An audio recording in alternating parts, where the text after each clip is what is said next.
Bonjour à tous. Cela prouve encore que les agressions sexuelles ne sont pas prises au sérieux et qu'ils devraient l'être.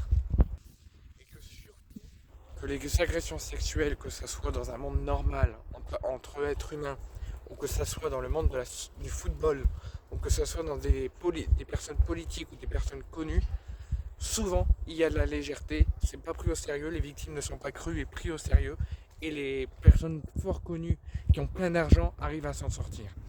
Et cela prouve encore l'incompétence de la justice dans n'importe quel pays, que ce soit pour les êtres humains ou pour ce soit que les personnes connues du monde politique ou autre chose.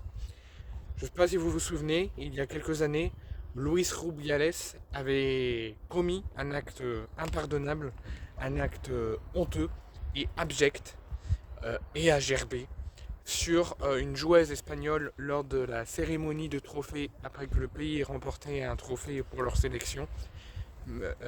Mademoiselle Hermoso a subi une agression sexuelle en public, devant ses amis, devant ses collègues, devant sa famille, devant le public et devant les joueuses espagnoles par Monsieur Hermoso, membre de la fédération espagnole, qui l'a embrassé sans son autorisation et sans consentement et qui lui a fait des attouchements. Plusieurs mois de rumeurs, plusieurs mois de non-justice, de non-condamnation, et la sanction est enfin tombée après plusieurs mois de non-condamnation, de non-procès. Un procès a eu lieu pendant encore plusieurs mois, donc on a attendu plus d'1 an avant d'avoir la suite et la fin de cette affaire. Et Luis Rubiales n'aura pas de condamnation, puisqu'il était un temps cru qu'il allait prendre 2 ans ferme, qui était très peu, mais qu'il allait avoir une condamnation ferme, en plus du sursis. Après, il était un temps qu'il allait avoir que du sursis et qu'il allait s'en sortir sans donner rien, sans devoir rien, et juste avec du sursis s'il recommençait. Finalement, ça sera ni du sursis, ni de la prison ferme. Il ne fera pas de prison.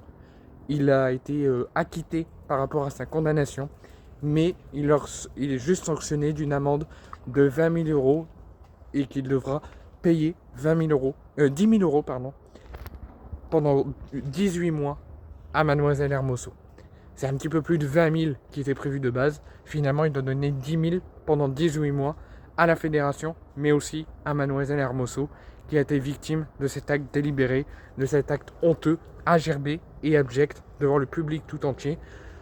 Je trouve ça dommage que la sanction soit si légère. Je pense qu'il aurait dû prendre de la perpétuité ou au moins 20 ans de prison pour que ça soit vraiment ferme et que ça soit sans relâche.